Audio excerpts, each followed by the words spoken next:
Welcome to Startup to Storefront, presented by Ora Bora. All right, welcome to the podcast. On today's show, we're talking to Jake from CANN. Thanks for joining. For people who don't know, what does your company do? Yeah, so at CANN, we make a range of microdosed infused THC CBD drinks. They're really alcohol alternatives. So people drink these, instead of alcohol, alongside alcohol, so they drink a little bit less alcohol that night.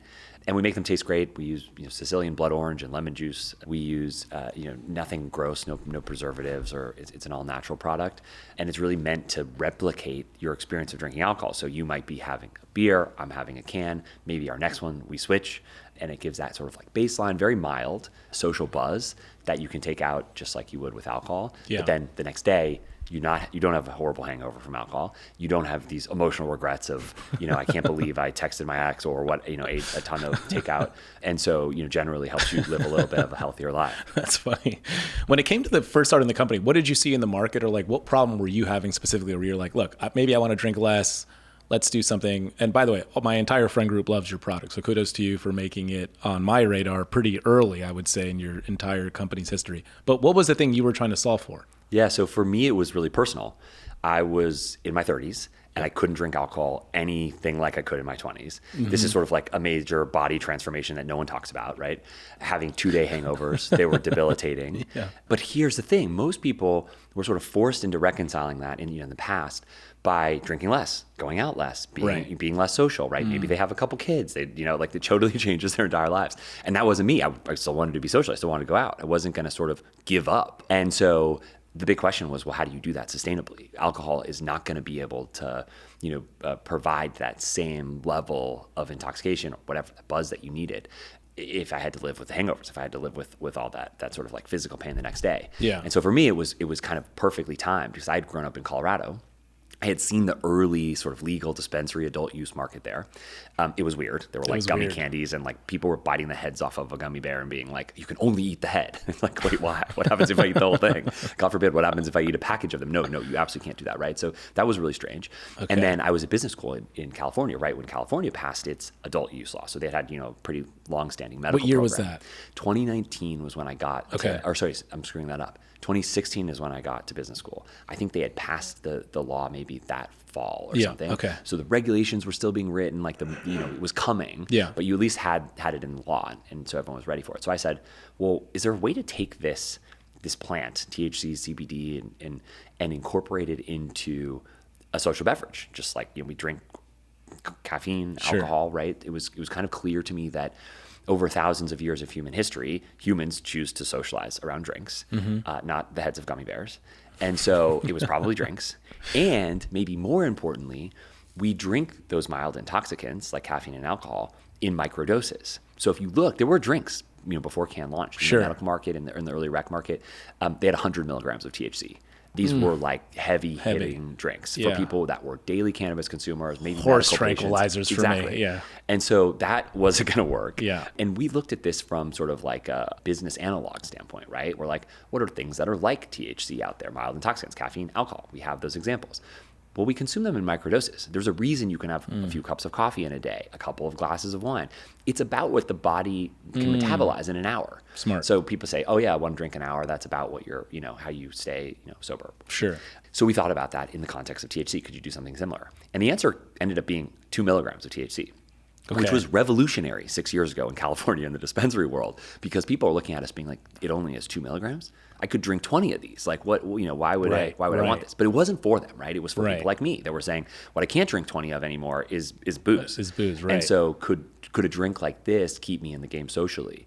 That's how we came up with the idea, and that's really where the energy came from. And so once you have the idea of the 2 milligram and you sort of understand, who your market is, and you're not going after the heavy hitters, how do you even get like this thing tasting good? Like how many iterations of a product do you have to go through before you're like, okay, this we like? The carbonation is probably a factor.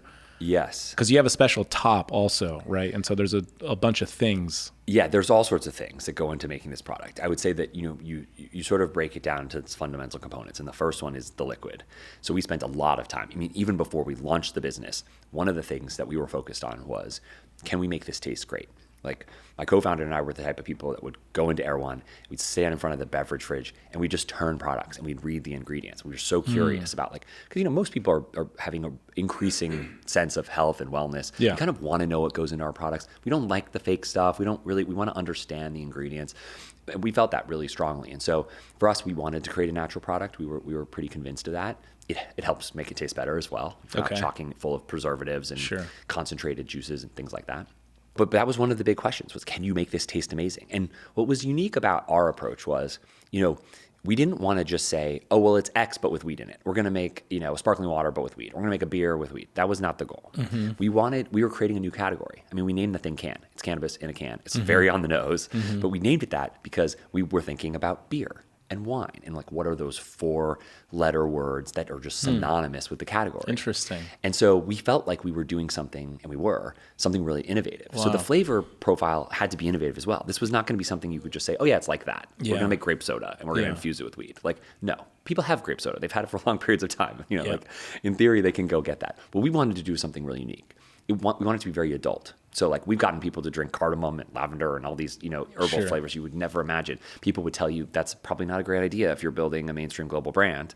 Why would you put cardamom in your drink? And the reason we did is because it worked so beautifully with blood orange juice, particularly Sicilian blood orange juice, which has this like vibrant red color. Delicious. We add a little bit of agave for sweetness, but not too much, right? People told us in the early days, oh, you have to be either 0 calorie or 150. It's Coke, Diet Coke. There's nothing in between. And I said, well, that's not how we feel. Like I kind of would like something if it was from natural sources, agave nectar, if it was 30, 35 calories, I would probably, if it made the drink taste great, I would do that. Yeah. And one of the amazing things that happens when you take alcohol out of a product is you don't have to mask the alcohol.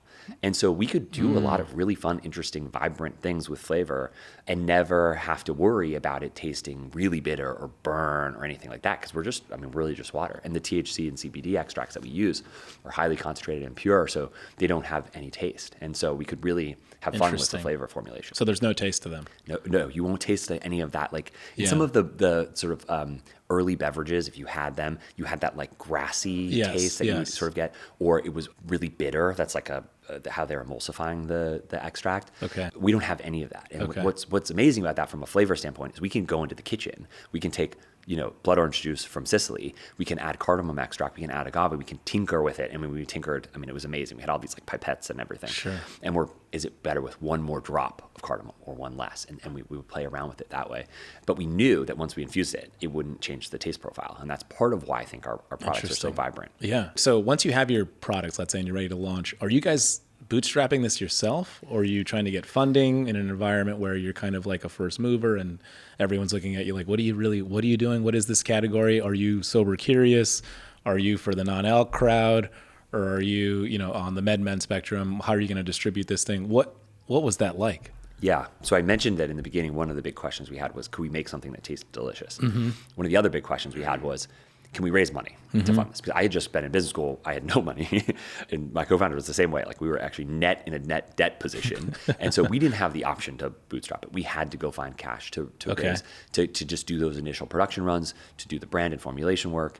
And we got lucky in some ways that we were able to raise some money, and we were able to use that money to get the product to the market and also to start, accelerating some of the early marketing and growth. It actually caught on pretty quickly. So we were we've been very quickly going back and raising more rounds of financing. Beverage is a really difficult business. Totally. These things are heavy. And you guys are D2C for the most part, right? We have an online and an in-store business. And so there's a lot of complexity around that. And you need inventory levels. The more sites you have, the more stores, the more locations, the more inventory we're carrying. And so, we've had to raise a decent amount of money to support the business. Totally. And I think that's pretty common at beverages. It's hard to really scale a beverage without a lot of cash. At what point did you know you had something? Like, what were the early signs where you were like, okay, we know who? Like, you can start with an idea of like, okay, in California, probably this makes sense. People like yourself experiencing the same problem. The demo. Yeah. But at what point were you like, wow, there's like other people who understand this too, the moms, the dads, the parents. Yeah. What was the moment where you guys were like, okay, I think we have traction here where we can really scale this thing? There were a couple of moments. I would say in the very early days, we would, once we got the flavors to where we thought they were really good, we tested them with consumers and friends mostly. And what was amazing is seeing friends, the surprised looks on their face. I'll never forget these surprised looks. We still get it to some degree with people when we sample out in the field and things like that. People expect a THC drink to taste bad. Yes. For good reason, because a lot of them do. Yes. And so when they try ours, they have this, the eyes light up, and there's this like amazing sort of like surprise of, I did not realize these drinks could taste this good. That was one of the first signs. Another sign is when before we launched, we went to Expo West, kind of as a marketing stunt, because they wouldn't let us have THC. And so we had this whole booth, and it's like, don't ask us about our real products. People came up and tried the uninfused versions. But before people would come, we had like a little kegerator, and we were pouring into little cups for folks. They would come up with their phones and they would video the packaging. We were getting all these videos of the packaging or pictures. We're not even saying anything to us. We're like standing behind the table, and they're just videoing and we're like, wait, there's something appealing about the package. We've got something right here. There's some energy that's drawing people in. And we knew once they tried the product that they would have that sort of surprise, and they would really like it.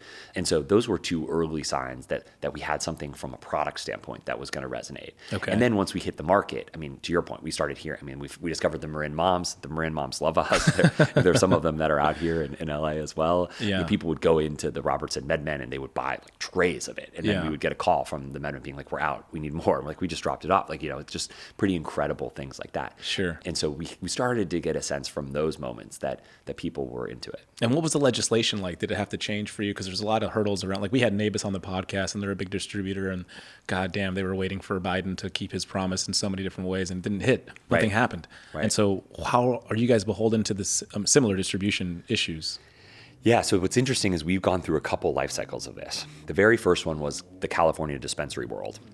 And so that one was, we could only sell in dispensaries. The product was made like by a partner, using our formulation and logo, sold through the licensed supply chain, went to the dispensaries. You could also sell on like the licensed delivery platforms like Ease and some of those. But that was it. Couldn't leave the state.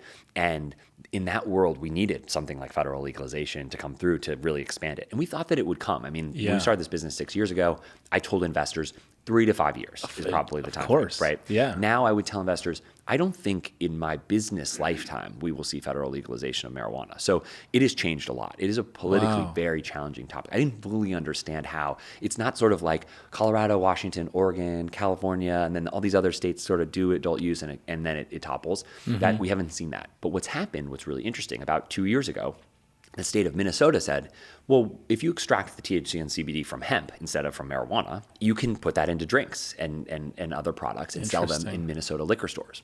Minnesota has all beer, wine, and spirits in the same store. That's how they sell alcohol in the state.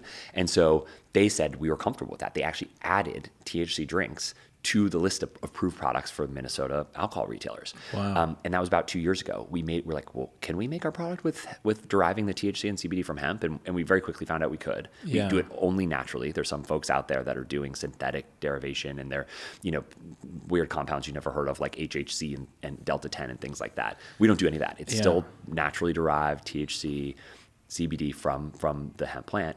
And we infused it into a drink. We started selling it in Minnesota, and it took off. It was amazing to see what happened when these products were available alongside alcohol. It totally changed. I mean, in the dispensary, you've been in a dispensary before, you kind of know, people go in. What did you see change from the consumer's perspective? What was it that you were just giving them another option? The consumer changed. Yeah. So in a dispensary, the person that walks in is by definition looking for a THC product. And they're often walking out of that store with hundreds, if not thousands of milligrams of THC, right? That's right. Like gummy packs are sold in hundreds of milligrams. The pre-rolled joints, which is 1 gram dipped and rolled in, whatever, like those are the products that are in dispensaries. For good reason, they're highly controlled. They're very highly potent, right? But the average person that's walking down the street thinking about having a glass of wine or two tonight, person is going into a liquor store. Yeah. And when they go into a liquor store, they say, oh, there's this non-alc product. What is this? A THC drink? This will be great for my friend who doesn't drink, or this would be great for the night I don't want to drink, or and they add it to their basket. And so we saw that dynamic start playing out.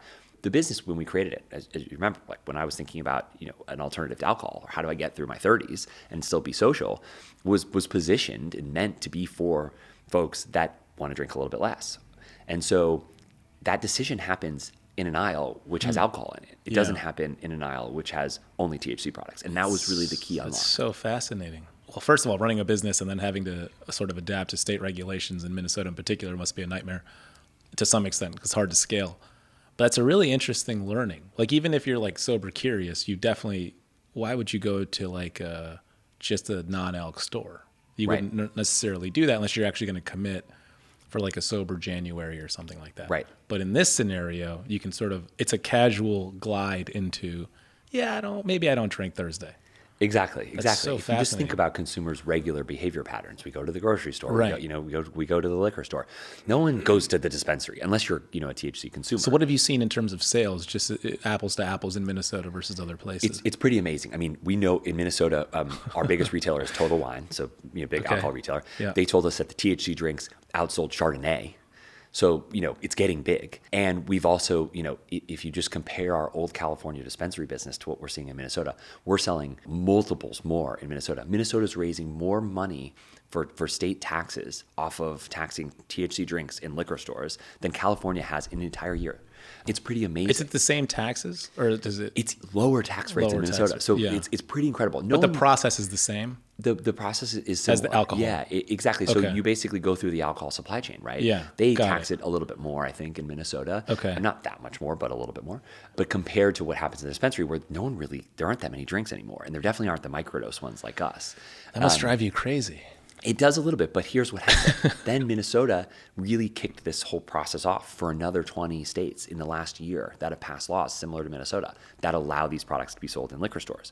So we're going around the country now. It's still state by state to some degree, similar Sure. to alcohol, right? The rules are different in every market. Yeah. But we're going to Iowa, we're going to North Carolina, we're going to Georgia, Tennessee, Kentucky, like all these states you would never think, even when I had my 3 to 5 years to federal legalization plan, like we probably thought, Kentucky would have maybe banned it even after that, right? Totally. But these states are starting to say, well, with hemp, it's different because we're not allowing the highly potent stuff. We're only allowing these, they always cap the THC, which is Okay. smart, right? So Okay. maybe it's 5 milligram cap or 10 milligram cap. Some states don't have caps, but they have other rules you have to follow. They're stepping in to regulate the space.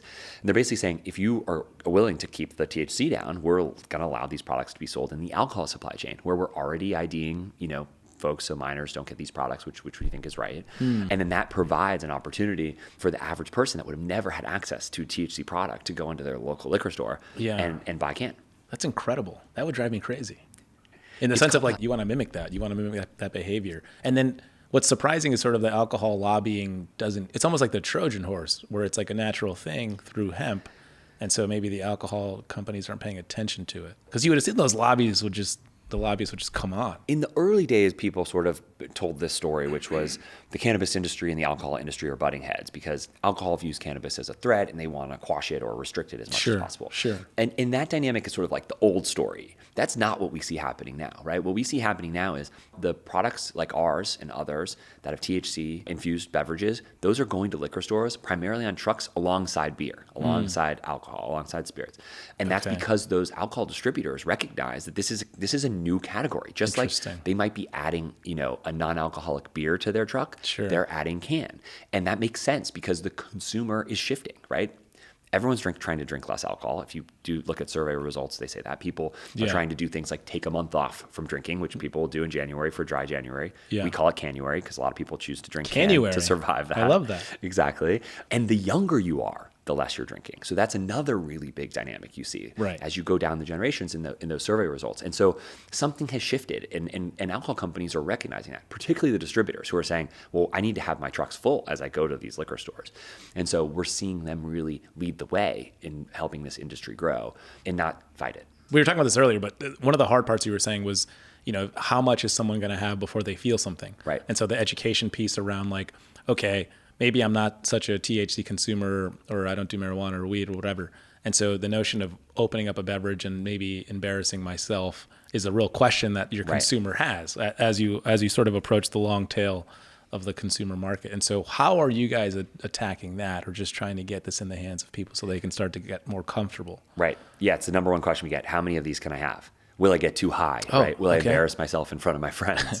And our answer to that is because you sell them in 4-packs, right? We sell them in 4 and sometimes 6-packs. There's also a variety pack we have in some markets, which you can get a sampling of all the flavors. But we tried to make it easy for the consumer in one clear way, which is we are replicating the heuristics of alcohol. So 1 can is kind of like 1 beer or 1 glass of wine. It's actually a little bit more mild than that. You could kind of drink a few more of these than you could alcohol, I think, and be less impaired or affected by it. But everyone is different, right? Similar to remembering way back to when you first started drinking alcohol, like, if you had just eaten a meal or if you were more hydrated or like, what you're bringing in your own physical body to the interaction matters too. And so we tell people to just start really low. 2 milligrams is super mild. like the folks told us in the dispensaries, I could drink 10 of these and feel nothing. Yeah. And so that's a good thing. We like that because you could go home with a 4-pack or a 6-pack of CANN and share it with a couple of friends. No one's going to have a bad experience because it's so mild. A can is a can. A can is a can. Keep it simple. Exactly. As we look at 2025, what's on deck for you guys this year? Big plans? Yeah. What are you guys thinking of We're launching? really excited this year. So we're launching our ginger lemongrass seasonal flavor. Lemongrass. It's amazing. Okay. It's delicious. Very light. There's ginger juice, so it has like a little bit of a kick of ginger. Nice. Lemongrass is super vibrant. We're doing it at the very beginning of January for Dry January. CANN-uary. CANN-uary, exactly. Yeah. This is sort of our rebrand of Dry January. If you think about, our consumers, they really do care about what they put into their bodies. They probably drink too much alcohol, like we all will in Thanksgiving and over the holidays. And as that first week of the year hits, they're like, I'm getting healthier. I'm cleaning up my act. And so CANN sort of steps into that space, and we say, we can help you do that. You want to do Dry January, but you're terrified about how you're going to get through the month and still be a social, fun person. CANN is your solution. And so we'll launch ginger lemongrass, and it's going to be fun because the ginger lemongrass is all green. It's like sort of in the green world. And so we're marketing it as your juice cleanse, Nice. Green juice cleanse. It's like going to be the best possible version of yourself in the new year. And it's kind of obviously tongue in cheek because this is not, there's real juice in the product, but it's not juice, but it has that same sort of like appeal, right? As people are trying to, do a juice cleanse to get back into shape or to feel better about their relationship to food. Same thing with CANN. You can start drinking ginger lemongrass and reset your relationship with alcohol. When you look at the data from, I guess, just a sales perspective, so CANN-uary, best month probably. What about Sober October? What other months are you seeing pick up in relation to just behavior? Yeah, so we mimic alcohol to some degree, right? Okay. So people drink more in the summer when the weather's nice and they're out socializing, having fun. So the summer months do really well. Holiday picks up as well. Increased social touch points, family, friends. Okay. People are buying more alcohol for that. They buy more CANN. Where we're different than alcohol is in January, because that is the time where people are like, I'm actually trying to get off of it for a month, taking a break. Yeah. I drank too much, over the holidays. And so we see a really strong start to the year, which is great. And it's also really good for our alcohol partners, retailers like Total Wine, who maybe see a dip in the beginning of the year, January, February. Oh, it's perfect. You become the de facto person to market. Exactly. I love it. Or where can people follow? Where can they buy? Where can they support the brand? Yeah, so we're DrinkCANN online, drinkcann.com, at Instagram. And then our biggest retailer, like I said, is Total Wine. So if you've got a Total Wine, we're probably on the shelves there. Ask them about their THC drink section and you'll find CANN. You can also buy the product directly in 40 states now, I think, online at drinkcann.com as well. And shout out to Minnesota. Yeah, Minnesota leading the way in sensible cannabis policy. It's pretty That's amazing. Yeah. Jake, thank you. Thank you. Thank you for tuning in. If you enjoyed this episode, share with your friends, your family, or anyone you might think might benefit from the conversation we've had today. And if you haven't already, please take a moment to leave a review on your favorite podcast platform. We'd greatly appreciate it. Your feedback helps us improve and reach more people who can benefit from our discussions. The best way to stay connected with us and get the latest updates on future episodes is through our social media channels. You can find us at Startup Storefront. We'll be back next Tuesday with another great episode. See you then.